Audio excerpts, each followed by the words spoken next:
Салам барыңыздарга. Азыр косынка боюнча мастер-класс көрсөтүп беремин. Бизге керек болчу нерселер бул биринчи эле жип, бул Yarnart Jeans. Мен иштеткенмин. Yarnart Jeans деген пряжа. Да Telegram каналга жөнөтүп коем, кандай жип экен. Любой эле хлопковый жиптерден колдонсоңуздар болот. Ушундай инчке болгон жиптерден колдоно берсеңиздер болот. Да кандай жиптерден токса болот, мен сүрөттөрүн жиберип коем. Андан кийин биз номер 3,5 күрчөк менен токуйбуз. Кайчы, маркер и ошондой эле метр керек болот. Ушундай кылып жипти алгандан кийин колуңуздарга оройсуздар. Мындай кылып крестик кылып ороп туруп, бул жактан салып, жипти алып чыгабыз. Алып чыккандан кийин биз 4 воздушный петель токуйбуз. 1, 2, 3, 4. Өтө тартпай, өтө бош кылбай токуйсуздар. Накид бул жака салып, 3 столбик с накидем алабыз. 1, экинчи и үчүнчү. Бул воздушный петельден башка 1, 2, 3 столбик с накидем алабыз дагы. 3 воздушный петель токуйбуз. 1, 2, 3. Токуп алабыз. Эми кайра 3 столбик с накидем токуйбуз. Накид 1, 2, 3 столбик с накидем токкандан кийин 1 воздушный петель сөзсүз токуйбуз. Накид кайра эле ушул жака салып туруп 1 столбик с накидем токуйбуз. Эми бул жипти мындай тартып коебуз. Өтө көп тартпай эле коюңуздар. Мындай кичине ачык турса болот. Мынакей көрүп атасыздар, мындай мини косынканын формасы пайда болду. Ушул форма менен эле эми чоңойтуп кете беребиз. Ушуну токкандан кийин 4 воздушный петель алабыз. 1, 2, 3, 4. Өтө тартып токубаңыздар, жумшак кылып, бош кылып токусаңыздар, косынкаңыздар мындай жумшак болуп чыгат. Эми мына бул жерге, мына ачык жерге биз 3 столбик с накидем токуйбуз. 1, 2, 3. Ушундай кылып 3 столбик с накидем токуйбуз дагы. 1 воздушный петель алабыз. Мына ушул жерден адашып кеттим десеңиздер, мындай маркерлерди коюп алсаңыздар болот. Мындай жерлергечи. Ушундай кылып, мына эки жанына коюп алсаңыздар болот.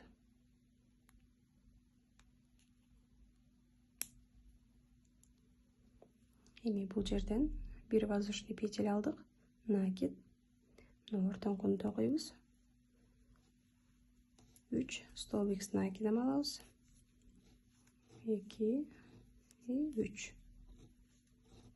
3 столбик с накидем алдык. Эми 3 воздушный петель алабыз. 1, 2, 3. Бул жерлерден, мына бул жерлерден бир эле воздушный петель алынат. Ал эми ортосуна келгенде, биз 3 воздушный петель алабыз. Анткени мындай бурчун чыгарышыбыз керек. Ошондо 3 воздушный петель алабыз дагы. Накид кайра эле ушул жерге столбик с накидем токуйбуз үчөөнү. 1, 2, 3. Ушундай кылып токуйбуз. Эми 1 воздушный петель бул жагына. 1 воздушный петель.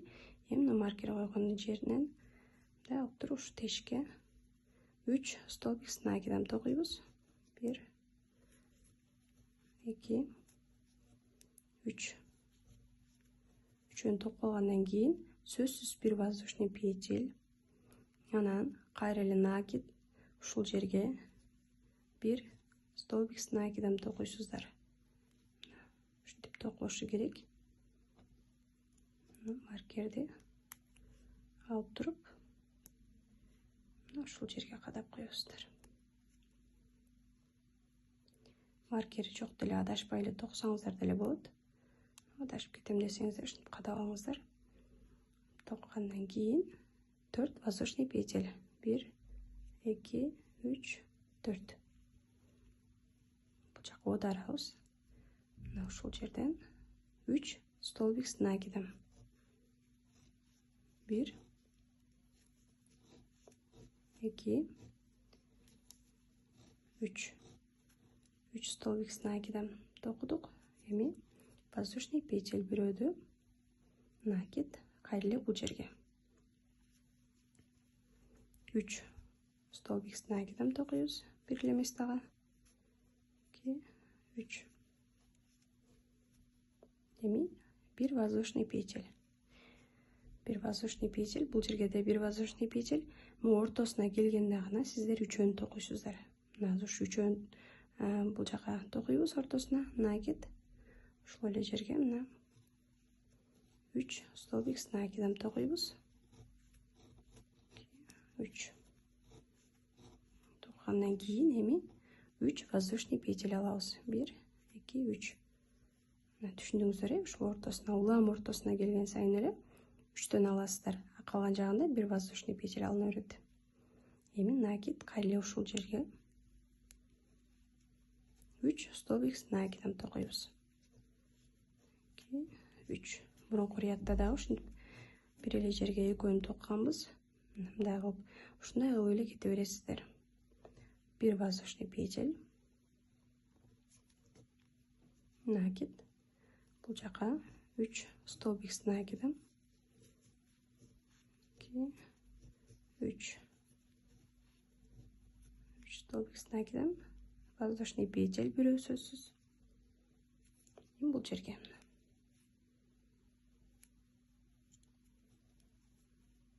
1, 2, 3. Үчөөнү токкандан кийин сөзсүз бир воздушный петель. Анан накид, кайра эле ушул жерге бир столбик с накидом токуйсуздар. Токкандан кийин анан маркерди ушул жерге жылдырып алыңыздар.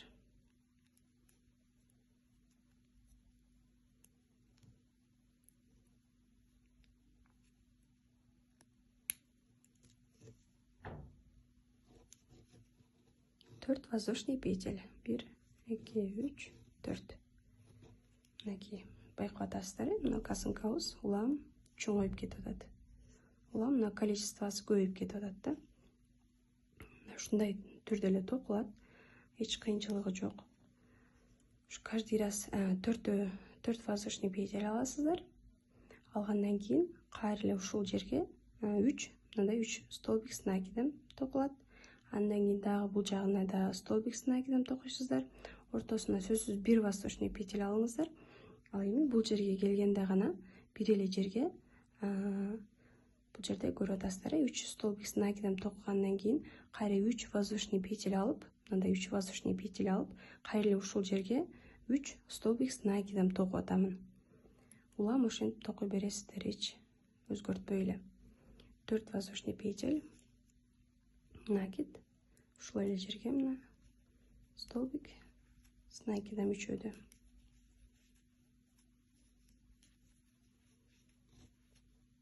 Бир воздушный петель, накид, бул жерге 3 столбик с накидом.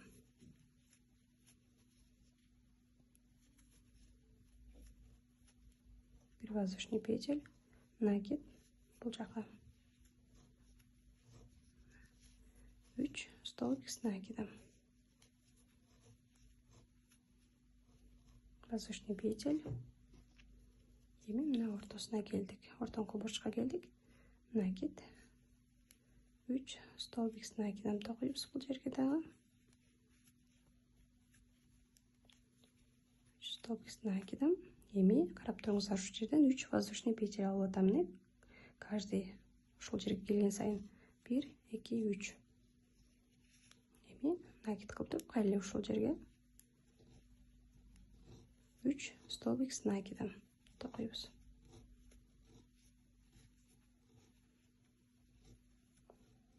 И бир воздушный петель. Мына ушул жерге келгенде гана бир эле эмес дагы экөөнү токуйсуздар да 3 воздушный петельден сиздерде берде 3 столбик с накидомдон берде 6 болуп атат. Ушундай алып токуйсуздар. Булары уже жалгыз эле ойдон, а бул ушул жерге келгенде бир эле эмес дагы экөө токулат. Ортосунда 3 воздушный петель менен. Түшүнүктүү эле болду. Бир воздушный петель, накид, бул жагына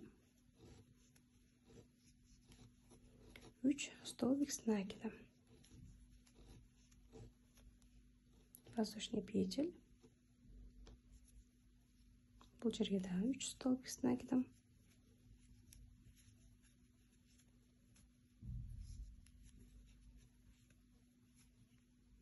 Воздушный петель. Эми бул жерге мына. Бул жерге дагы 3 столбик с накидом токугандан кийин сөзсүз түрдө мына ушу үчөөнү токуп бүтөсүздөр го. Бүткөндөн кийин сөзсүз воздушный петель алып, накид алып, ушул жерге бир столбик с накидом кошуп кетесиздер. Эгер буну токпой койсоңуздар, анда бул жагыңыздар вообще эле туура эмес болуп кетет. Косынканын формасы бузулуп, уже кыйшайып кетет да. Сөзсүз ушинтип алыш керек дагы. Анан 4 воздушный петель аласыздар. Бул жака аударып, анан мындай кылып мурунку рядда кандай кылып токусак, ошондой кылып кете бересиздер. Мына косынкабыз улам чоңоюп кетип атат. Ушундай кылып айлантып токуй беребиз. Сиздерге канчалык чоңдукта керек, канчалык размерде керек, ошого карап токуйсуздар. Азыр мен дагы бир 56 сантиметр, 56-57 сантиметрге ылайыктайм. Окружной сколовый өлчөп дагы размерин айтып көрсөтүп берем. Бул жагын эми өз алдынча токуйбуз. Бул жагы түшүнүктүү, оңой. 4 воздушный петель токугандан кийин кайра эле мына тешикке токуйбуз. Бул жака аттап кетпеңиздер. Мына ушул жерден столбик с накидом үчөөнү токуйбуз. Воздушный петель ортосуна аласыздар дагы, анан кайра мына тешикке, ар бир тешикке токуп кете бересиздер. Бул жерге келгенде гана мына бир эле эмес дагы ушунда 6 столбик с накидом токулуп атат. Ортосунда мындай 3 воздушный петель менен бириктирип токуп койбоңуздар. Ушундай ортосуна воздушный петель алыңыздар. Анан ушул мастер-классты көрүп атканда дагы сразу токуп кетпеңиздер. Мастер-классты аягына чейин толук көрүп алып, каждый петельдерди карап, внимание кылып, анан токуңуздар. Болбосо сразу эле токуп кетсеңиздер, сиздерге көп нерсе түшүнүксүз болот да. Түшүнүксүз болот дагы, анан адашып сөгүп кайра токуп отура бересиздер. Ошон үчүн сиздерге айтарым, мастер-классты аягына чейин көрүңүздөр биринчи. Баарын түшүнүп, 1-2 жолу кайталап көрүп, анан токуп баштаңыздар. Токканга эч шашпаңыздар. Биринчи токуп, көрүп, түшүнүп алсаңыздар, анан уже токканда оңой болуп калат. Ошондуктан мастер-классты аягына чейин көрүп, кайталап көрүп, анан токуп баштаңыздар. Эми бул жагын өз алдынча токуйбуз.